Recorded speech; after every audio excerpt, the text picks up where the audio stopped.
Well, hello to you. It's such a joy to once again engage in this glorious communication of our one message. I am here in Florida and I was just thinking I'd use somebody's office.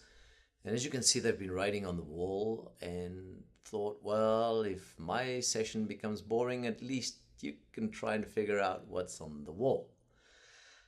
As you do that and try and see what's there and realize that it's not so incredible anyway, give me your attention for this final series that we are trusting God that we will be able to mobilize our people, get people to understand how to impact their world. And of course, we're talking about life or live, how to engage. So in our series, three-part series, we looked at look, which was part of the knowing God component, looking upon the face of Christ, recognizing Him and who you are in Him.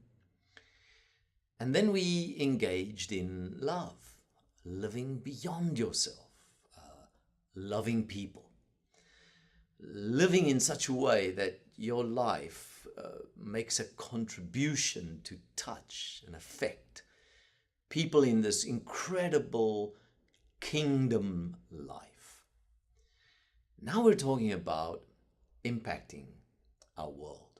In essence, we're talking about moving from a faithful presence, love, to a fruitful presence, making a difference, shifting things, adjusting our world. And in this framework of engagement, we have three distinct focus areas of our message, of which the first is what we call worldview. Now we know this is the lens that you have in terms of how you interpret your reality, how you see everything around you. And the reality is that we grow up in a particular context. We've often referenced this as it takes a village to raise a child. The reality is that your village has a distinct influence on how you interpret your reality.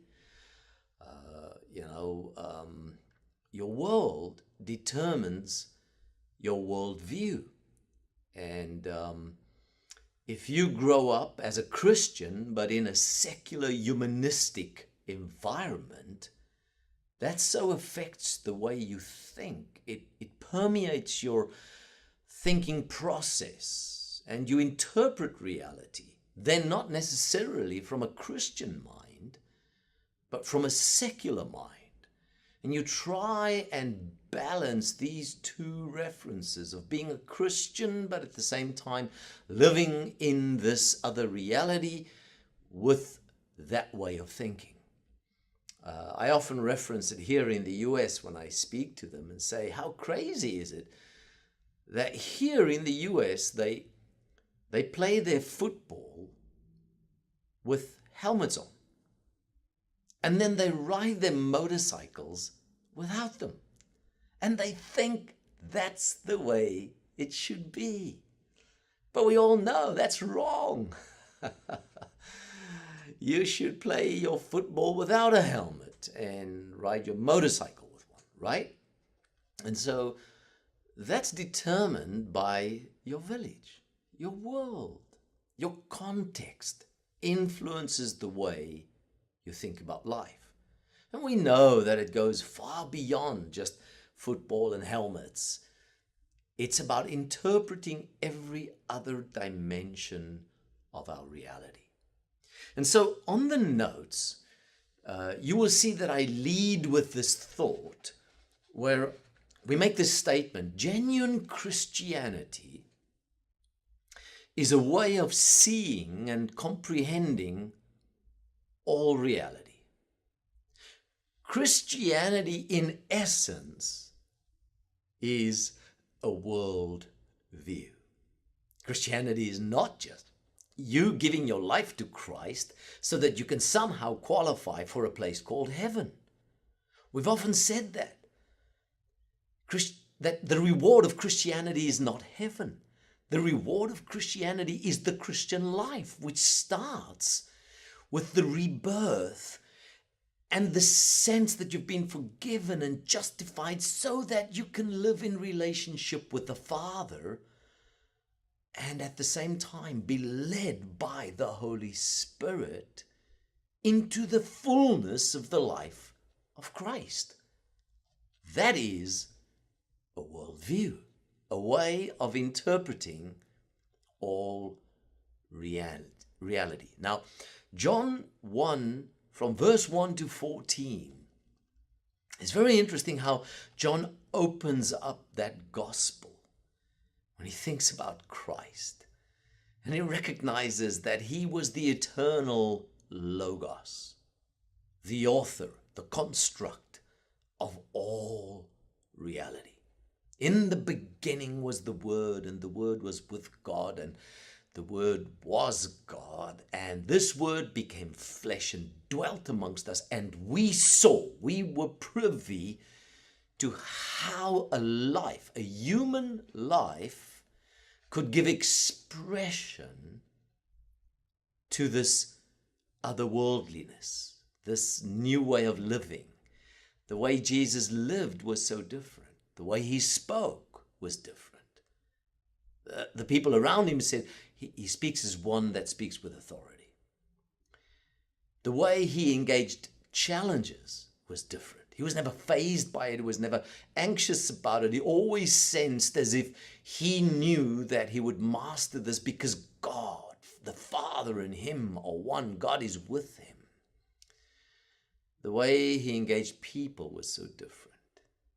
He never led with condemnation and judgment. As a matter of fact, sinners were attracted to Jesus. They wanted to be close to Jesus. He was different. He led with grace and with truth. He always engaged with a sense of acceptance and a sense of grace-filled engagement, and then shared the reality of life, of truth, of how life should be lived. Jesus prayed different. He prayed in such a way that the disciples said, "Teach us to pray." So it's within this context of living from a particular vantage point, living from a particular frame of reference, having a particular lens through which you interpret your reality, that Christ came to reveal to us. And now as we think about our understanding of redemption and the fact that we've been included in this new reference, we start understanding that that is how we can live. That's how we can interpret our reality. That's how we can function in life. And so we say everything that exists came into being at his command and is therefore subject to him and finds its true purpose and meaning in him. The implication of this is that every individual, every human being, but every sphere that we engage in, be it the spheres that we've identified, government, media, arts, sports, social society, what did I miss? Every topic that we investigate. From ethics to economy to ecology. The truth within those spaces are only found in relationship to God and his revelation through his Son, Jesus Christ. In essence, we're saying God is the author and the finisher of all reality. Everything that is, whether it's mathematics or science or biology or geography or politics or just whatever expression you want to engage in, really only makes sense when it discovers its function in relation to God. Now, the entire cosmos is only understood in relation to Jesus Christ and the revelation of Him being Lord of all. And when we think about this, we might say that the church's singular failure in the past has been to see Christianity as this all-encompassing life system. It's a worldview that governs every area of existence. By failing to see Christian truth in every aspect of life, we miss to really enjoy and celebrate the depths of what we refer here to as the beauty of meaning, the thrill of seeing God's splendor in the intricacies of nature, hearing His voice in the performance of a great symphony, detecting His character in the harmony of a well-ordered community, when we see family functioning in the right way, when we see education manifesting that reference of Christ being the center of all. We miss that because we've accepted that Christianity could be marginalized as something of the practicing of religion, something on the margins of society, not understanding how important it is to integrate it into the very core of society. And so we have to rethink how we understand redemption. We have to discover that Jesus Christ paid a price for redemption, a full price that includes personal salvation, but also cosmic restoration. Now, this is profound, and this is very important to understand, because we understand many times in our communication of redemption and salvation that Christ comes to save individuals, which is true. He comes to set us free from the power of sin, the effect of sin, the having to carry the burden of guilt and shame as the results of sin. All of that we understand. But it's also true that we have to understand that Christ came to redeem our lives so that we can get with the program of cosmic restoration, where we become co-laborers together with Christ in bringing transformation to all of creation. Specifically, the portion of creation where God has placed us, being this planet, being the world, and then more specifically, being the area of engagement where Christ followers find themselves on a daily basis. Jesus is the Alpha and the Omega, and nothing has meaning separated from Him. Nothing exists apart from Him. He's the agent of all creation. And once we understand that, we understand that He was sent to pay the price, not just to redeem man from the fall and the curse that affected man, but He came to redeem all of creation and reconcile creation back to God. And now we play a role in seeing the manifestation of that redemption. Because you see, and there's this little grid that we've drawn up, when man receives personal salvation, we have to have a discovery of Jesus as the Son of God. It's in the discovery that he is the Son of God, came to lay down his life, that we receive salvation. Through faith, by grace, by what he has done, we believe, and we appropriate that in our lives, and rebirth takes place. We are repositioned. Now we become the sons of God. Now this is the amazing thing, because as we become the sons of God, we are now positioned in the mission of God, the mission of Christ, in bringing creation into this new dimension where it is set free from the curse. What is the curse?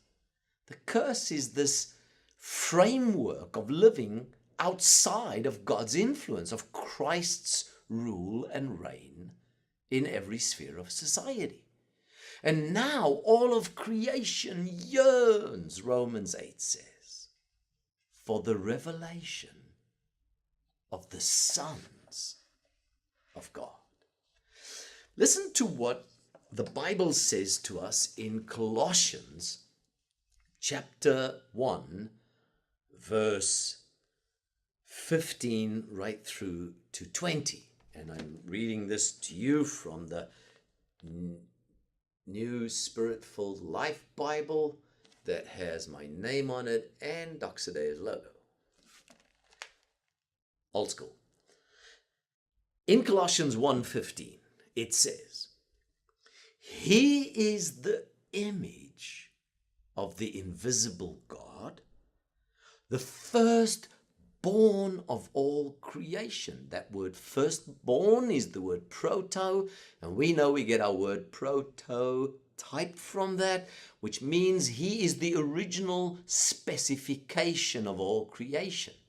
Because first here, proto here, is not just first in terms of numerical order, it is first in terms of specification.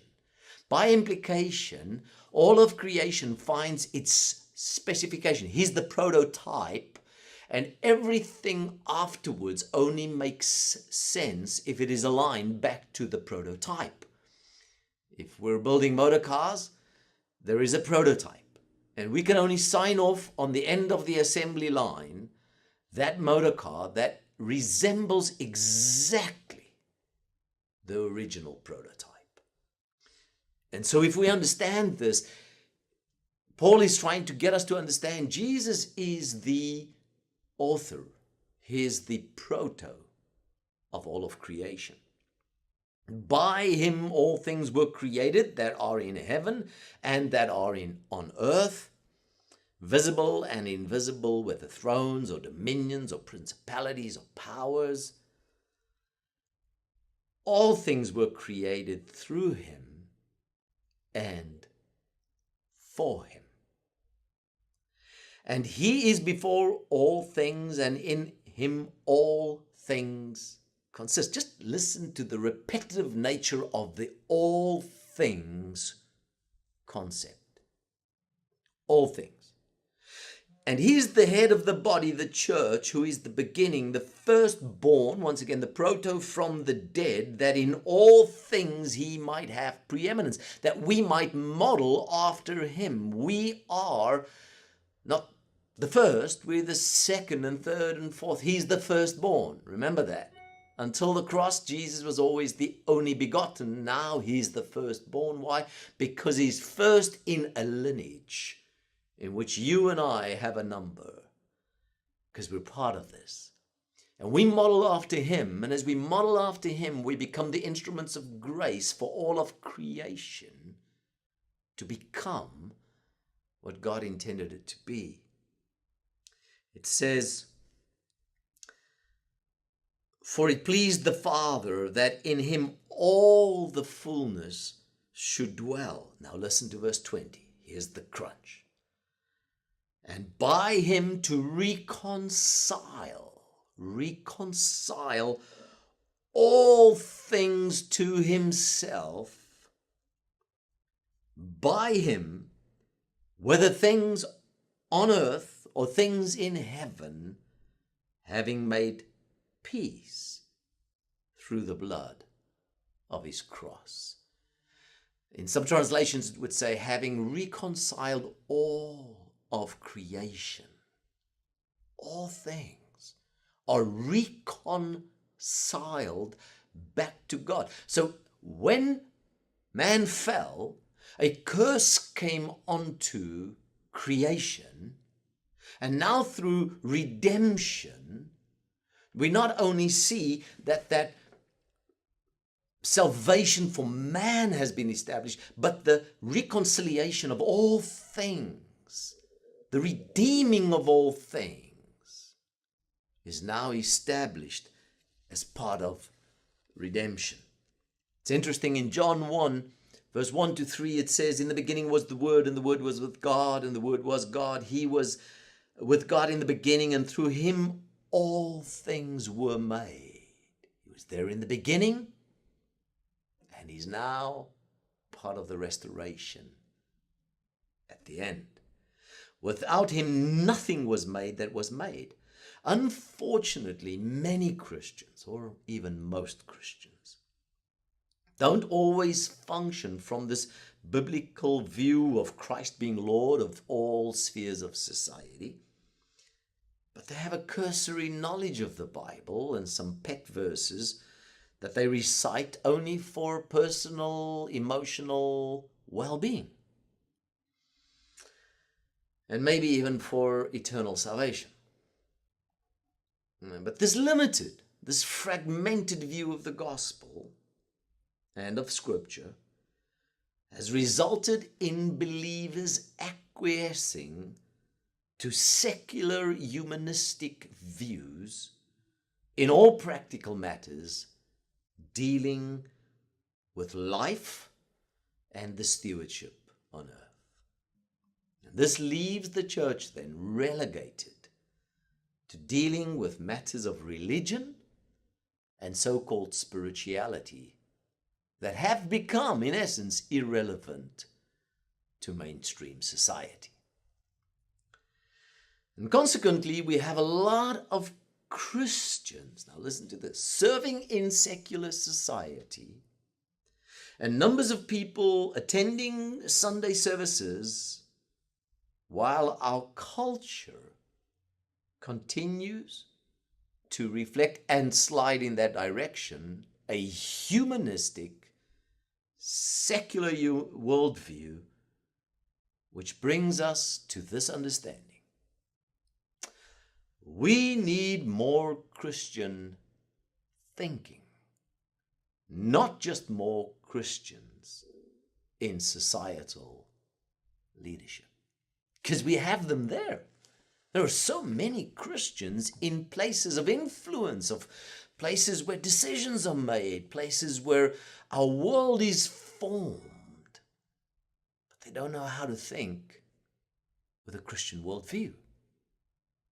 So they are Christians, but they function from a secular worldview. We have an abundance of Christians serving in government, public schools, universities, hospitals, politics, businesses, other spheres of society. With so many Christians already placed in influential positions, we need to recognize that the major influence we face in regard to experiencing a biblical reformation is not a lack of Christians or the presence of Christians, but a lack of Christian influence or Christian thinking in places where it can make a difference. This is the incarnation principle. If they don't see us, they can't be us. If they can't hear us, they can't believe us. And so this question then bodes, how do we immerse ourselves into the culture? How do we access a humanistic, secular environment? We can learn some principles from the life of Daniel. And just to wrap up, a few thoughts about Daniel. And I want to encourage you, why don't you go study the life of Daniel? Remember, Daniel finds himself in a very pagan, a very, very secular, totally opposite to his convictions environment. And he finds opportunity for a place of influence in that environment. And here are some of the principles that you can go and study in the life of Daniel. Now, first of all, God allowed the Jews with potential who had prepared themselves to be chosen, to be set apart. And Daniel is one of them. Now, they had a few very interesting qualifications.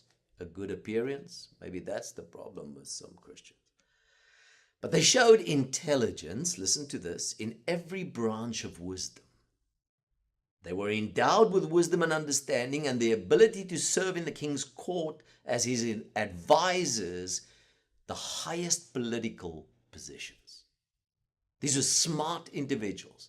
We have so many smart Christians, people that have capacity, that we know are set apart, are Daniels. And I specifically want to speak to that component of our Christian community as we navigate the idea of mobilizing our people. You know, many times we are so focused on the down and out. We gravitate as the church to the social issues of our day that we forget if we can position key people in places of influence, we can fundamentally change the narrative. Instead of just saving people who are drowning in the river, let's get the people who are pushing the people into the river upstream to change the way they think. Daniel and his friends, number two, were trained in higher education to be placed as heads of societal positions. They had a biblical foundation, thus a biblical worldview, but with secular application. They were able to translate their convictions into secular application. Daniel was trained in the literature and the language of the Chaldeans. Now, this is something we need to understand. We need to know how to speak the language of Babylon. We've created our own little language that many times isolates us from just having a regular conversation from the people of Babylon. Daniel was trained in their language. He could speak their language. But he did not allow that to so influence him that he did not represent the kingdom well. Interestingly, Daniel allowed himself to be renamed. They found themselves within this culture, but without any sense of compromise. We see how Daniel allows himself to be immersed in that culture.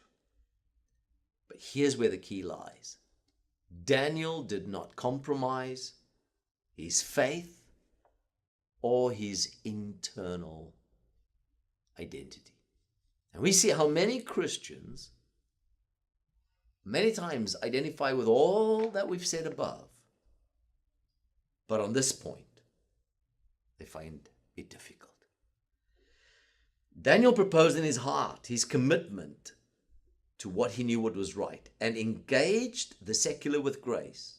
Jesus did the same. He became human and lived in such a way, making himself attractive even to sinners, but never compromising his divinity and his holiness. Now, Daniel and his friends trusted God to grant favor and to lift them up every step of the way in their journey into prominent positions of influence. So they allowed God to navigate that journey for them. It was a sense of calling. But Daniel seized every opportunity presented to him to be able to reason with those in influence. Ultimately, we see how Daniel had to suffer for his convictions. But he stood firm, and we know God came through for them. And so here's the challenge for us. We're in a changing world, secular, humanistic, sometimes even pagan. The question is, could we engage that world with grace? Could we teach people to navigate their journey in Babylon, where they can thrive in Babylon, but never compromise that which they have been committed to in terms of truth? God must give us grace that we will be able to give people new lenses, to be able to interpret their reality from a conviction of truth. Jesus prays, Father, I pray, take them out of this world. Sanctify them in your truth. Your word is truth. God bless you.